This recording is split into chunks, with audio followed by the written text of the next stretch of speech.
Avez-vous déjà eu un beau-frère ou une belle-sœur qui a retenu votre attention? Attendez. Ça ne sert à rien de parler, je sais que tu t'en souviens. Parce que dans cette histoire je vais vous montrer qu'un beau-frère peut non seulement attirer votre attention, mais peut aussi vous faire perdre le monde et entrer dans l'interdit. Mais d'abord, laissez votre like et abonnez-vous à la chaîne. Allons-y. Mon beau-frère est fou, il m'a attrapé dans la cuisine pendant que mon mari dormait, quelque chose que je n'avais jamais pensé à raconter. J'ai 32 ans, des cheveux bruns qui tombent en vagues sur mes épaules et des yeux qui changent de couleur entre vert et marron selon la lumière. Je suis de taille moyenne avec une silhouette toujours ronde même si je ne vais pas à la salle de sport aussi souvent que je le souhaiterais. Je travaille comme graphiste, un métier qui me met à l'aise. Cela me permet d'explorer mon côté créatif, même si je me complais souvent dans l'anxiété et le stress.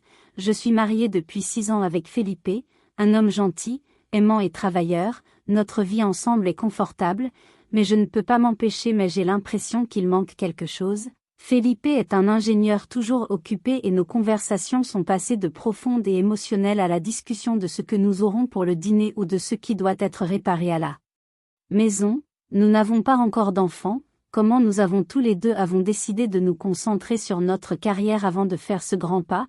Mon beau-frère Cristiano est le frère cadet de Felipe, il est tout le contraire de lui, détendu, aventureux et avec un sourire qui semble toujours cacher un secret, malgré nos différences, et malgré le fait d'être un peu distant.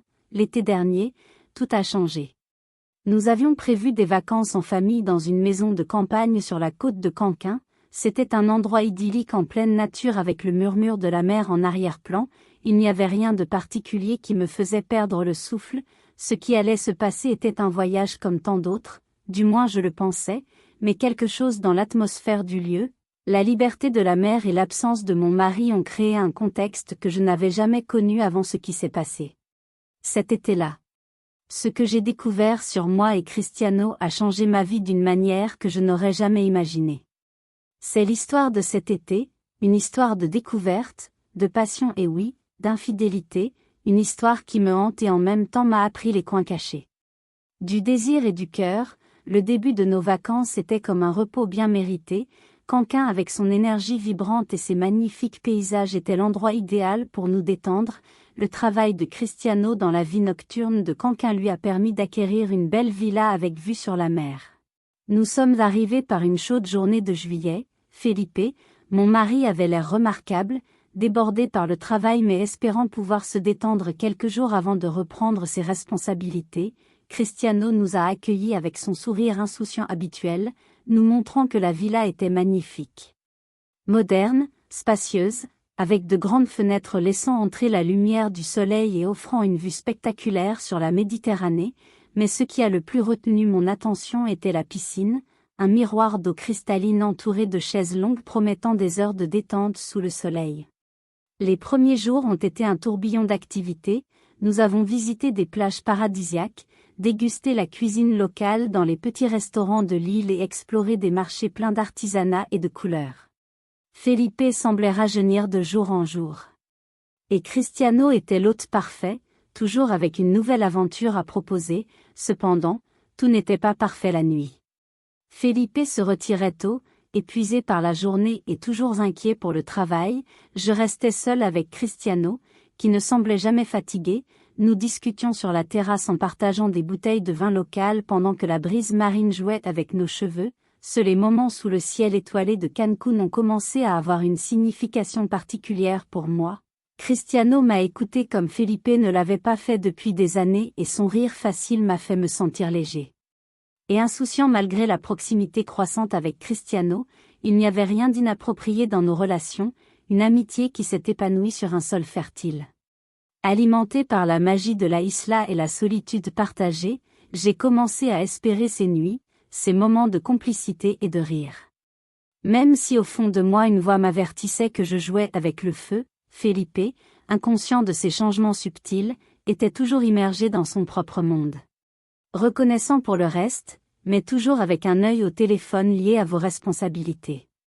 Et moi, au milieu de ce paradis, j'ai commencé à me sentir de plus en plus déconnectée de mon mari et étrangement attirée par l'énergie débridée et indisciplinée de Cristiano. Un soir, il a organisé une fête sur une plage voisine. L'idée était de profiter de la vie nocturne de Cancun, quelque chose il savait très bien, même si Felipe a d'abord accepté à contre-séance de participer, peut-être motivé par le fait de ne pas vouloir paraître ennuyé par mon enthousiasme.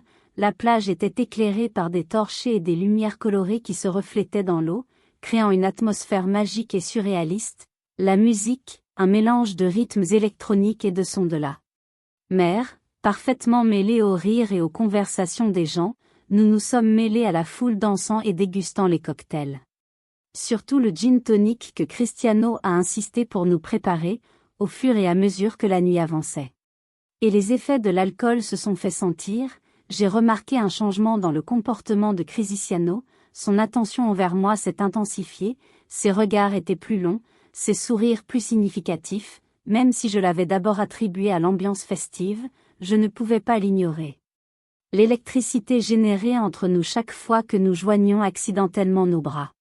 Ils se frôlèrent en dansant. Un frisson me parcourut le dos. Une partie de moi se retrouva à apprécier cette attention. Il y avait quelque chose d'incroyablement attrayant et interdit dans la façon dont Cristiano me regardait. S'il voyait en moi quelque chose que personne d'autre ne voyait, la curiosité et la morbidité commençaient à grandir en moi. Est-ce qu'il flirtait vraiment avec moi ou était-ce juste comme il était? J'avais besoin de savoir. Felipe, inconscient de cette tension croissante, semblait chacun de plus en plus fatigué et distrait.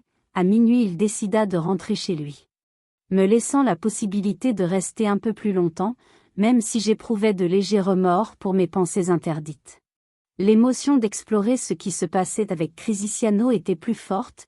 Nous restions sur la plage à parler et à rire sous les étoiles. Cristiano devenait de plus en plus audacieux dans ses commentaires, faisant allusion à des subtilités qui me touchaient le cœur. Même si une partie de moi savait qu'il traversait une ligne dangereuse, l'autre partie était fascinée par cette nouvelle facette de moi-même, femme désirée et désirante, loin des responsabilités et des routines quotidiennes. Un jeu de regards et de mots continuait à mesurer jusqu'où on pouvait aller, sans franchir le seuil, mais l'attrait était indéniable et la nuit nous enveloppait dans son manteau de possibilités et de secrets. Le matin après la fête je me suis réveillée avec un mélange d'émotion et de nervosité. La lumière du soleil filtrant à travers les rideaux annonçait une autre journée splendide à Cancun. Felipe souffrant de la gueule de bois, il était moins enthousiaste, sortant du lit avec une fatigue évidente. C'est alors que Cristiano, plein d'énergie comme toujours, m'a proposé. Passer la journée sur son bateau, c'était tentant pour moi, mais j'adorais aussi. Rempli d'appréhension, surtout après la tension de la nuit précédente, Felipe a rapidement décliné l'invitation, se disant fatigué et suggérant qu'il n'y avait que Cristiano et moi. Même s'il hésitait, l'idée de passer la journée en mer loin de tout était trop attrayant pour lui résister, car sur le bateau l'atmosphère était détendue mais pleine d'énergie palpable. Cristiano était un hôte parfait, s'assurant que j'étais à l'aise et profitant un jour. Nous avons navigué vers une crique isolée où l'eau cristalline nous a invités pour faire de la plongée. Pendant que nous prenions un bain de soleil, la conversation coulait naturellement, mais il y avait toujours un courant de tension sexuelle sous-jacente. Cristiano, avec une confiance qui confinait à l'audace, commençait à raconter ses conquêtes et ses aventures sur l'île. Chaque mot était imprégné avec des insinuations et des doubles entrées, et je ne pouvais m'empêcher de me sentir intriguée et flattée par son attention. Ces mots suggéraient des possibilités d'exploration de terrains interdits. Avec un mélange d'humour et de malice alors que le soleil se déplaçait dans le ciel et que nos corps se rapprochaient. Alors qu'il me tendait un verre, une main qui prit une seconde de plus que nécessaire pour m'aider à monter dans le bateau. Chaque petit contact envoya un courant électrique à travers mon corps alimentant une tension qui grandissait à chaque instant. À un moment donné, alors que nous étions assis l'un à côté de l'autre, nos mains se sont accidentellement touchées, le regard que nous nous sommes lancés. À ce moment-là, j'étais submergée par un désir inexprimé et je veux et je ne peux pas, c'est devenu de plus en plus difficile d'ignorer, même si j'ai rapidement retiré ma main, ce contact a suffi à confirmer que ce qui se passait entre nous n'était pas le fruit de mon imagination. L'atmosphère du navire est devenue plus intense, une danse d'attraction et de réserve où chaque mot et chaque geste semblaient avoir un sens plus profond malgré la tension croissante. Nous avons tous deux maintenu une façade de normalité, conscient que franchir cette ligne changerait tout. Irrévocablement, la journée s'est terminée avec beaucoup de rires et de bonnes vibrations, mais rien d'autre ne s'est passé. Lors d'une de ces chaudes nuits d'été à Cancun où l'air semble vibrer avec sa propre énergie, j'ai dormi sans repos à côté de Felipe, mon esprit flottant entre rêves et pensées interdites. Je me suis réveillée assoiffée, la chaleur et l'agitation m'ont séché la gorge, je me suis levée en silence, je me suis levée du lit et j'ai marché jusqu'à la cuisine pour chercher de l'eau. La maison était calme, plongée dans l'obscurité avec seulement le doux clair de lune illuminant le chemin alors que je remplissais un verre dans la cuisine. J'ai entendu et il y avait Cristiano qui était en buvant. Nous avons été surpris de voir, nous nous sommes rencontrés dans la cuisine, lui avec ce sourire en coin et ses yeux brillants, et moi avec ma robe en soie transparente et mes cheveux ébouriffés. Nous avons commencé à parler à voix basse en essayant de ne pas réveiller Felipe. La conversation était légère au début, mais bientôt la tension s'est accumulée dans la cuisine. Ces derniers jours, Cristiano m'a sollicité sous prétexte de m'aider à servir le monde. Je pouvais sentir la chaleur de son corps, l'odeur de sa Cologne mêlée à l'odeur de la mer et à la lueur de la lune. Nos regards se sont croisés et à ce moment-là quelque chose a changé, l'atmosphère s'est chargée d'électricité et la proximité est devenue presque insupportable. Puis poussé par l'alcool et la tension, Cristiano m'a embrassé. Ce fut un baiser passionné, humide et surprenant, plein de tout le désir refoulé de ces derniers jours. Pendant un instant j'ai été paralysée de surprise, mais cette surprise s'est vite transformée en excitation. Il m'a attrapé fermement par la taille et s'est assis sur le comptoir avec sa surface froide et sa lumière tamisée. Il s'est insinué en moi avec dureté et passion, me faisant sentir sa maturité partout où je pouvais sur mon corps. C'était un mélange d'émotions, culpabilité et extase. Chaque contact, chaque baiser était une affirmation de notre connexion, mais aussi un rappel de la trahison que nous commettions. Nous franchissions une ligne dont nous savions qu'elle allait tout changer, mais à ce moment-là plus rien d'autre n'avait d'importance. Les jours suivants étaient un tourbillon d'émotions contradictoires, la culpabilité me hantait chaque jour. Chaque fois que je regardais Felipe, en me souvenant de la trahison que j'avais commise, cependant, il y avait une partie de moi qui aspirait à plus, qui se sentait vivante et voulait, dans les bras de Cristiano, la tension entre moi et mon beau-frère était palpable. Un jeu de regards et de non-dits qui s'entremêlait avec la routine quotidienne. Chaque rencontre fortuite dans la maison était un mélange de désir et de regret, une danse dangereuse que nous jouions en même temps. Au bord de la révélation, Felipe, inconscient de cette tempête intérieure, est resté le même. Les premiers jours de vacances avaient disparu, c'était peut-être la proximité de la fin de notre voyage ou la charge de travail qui l'attendait, mais quelque chose en lui avait aussi changé. La dernière nuit de nos vacances, Cristiano a trouvé une excuse pour nous voir seuls.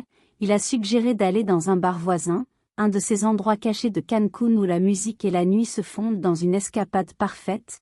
J'ai dit à Felipe que j'avais besoin d'un peu de repos avant de retourner à notre vie en ville. Le bar était intime et sombre avec des lumières et une musique qui invitait à l'anonymat. Cristiano et moi étions assis dans un coin isolé, discutant à voix basse. La conversation était sans conséquence mais chaque mot était chargé de sens, l'attirance était inévitable. Malgré mes tentatives pour garder mon sang-froid, je savais que j'étais sur le point de céder à nouveau. C'était Cristiano qui a pris l'initiative, me guidant jusqu'à la salle de bain avec une confiance qui a désarmé ce qui s'est passé. Il y a eu un tourbillon de passion. Un abandon total au désir qui nous consumait, nous nous sommes donnés l'un à l'autre. C'était un acte de pure passion et de désir, un feu qui consumait tout sur son passage.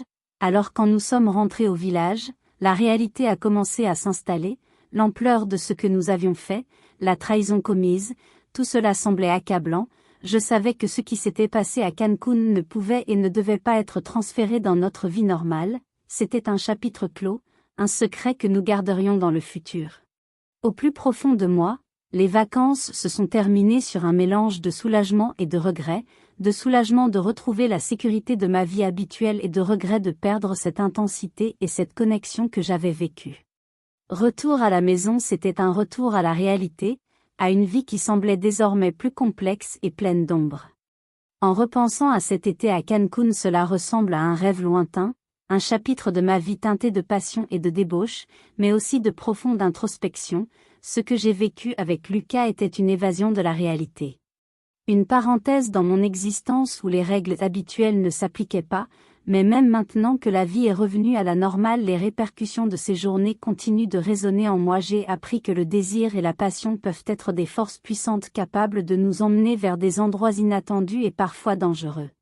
L'intensité de ce que j'ai ressenti était bouleversante, mais j'ai aussi découvert des parties de moi-même que je ne connaissais pas, une Lucia plus audacieuse, plus vivante, mais aussi plus vulnérable. La culpabilité pour la trahison commise contre Felipe est un fardeau que je porte encore, même s'il n'a jamais su ce qui s'est passé. Ce fardeau a changé la façon dont je me vois, mon mariage. J'ai eu du mal à réconcilier la personne que j'étais à Cancun avec qui je suis dans ma vie quotidienne, et ce processus cela n'a pas été facile. Cependant, cette expérience m'a appris l'importance de l'honnêteté et de la communication dans une relation. Cela m'a fait remettre en question ce que je veux et ce dont j'ai besoin, non seulement de la part de mon partenaire, mais de moi-même. Cela m'a montré qu'ignorer les problèmes, les échecs émotionnels dans une relation ne fait qu'entraîner une plus grande insatisfaction et d'éventuelles erreurs. Même si je ne peux pas changer ce qui s'est passé, je peux en tirer des leçons et utiliser ces leçons pour grandir en tant que personne. Et en tant que couple, cet été à Cancun a été un tournant dans ma vie, un moment de clarté au milieu du chaos, et même si je ne suis pas fier de tout ce que j'ai fait, je suis reconnaissant pour les leçons apprises et l'opportunité à redécouvrir et redécouvrir. Recadrer mon passé et comment vous auriez agi dans ma situation.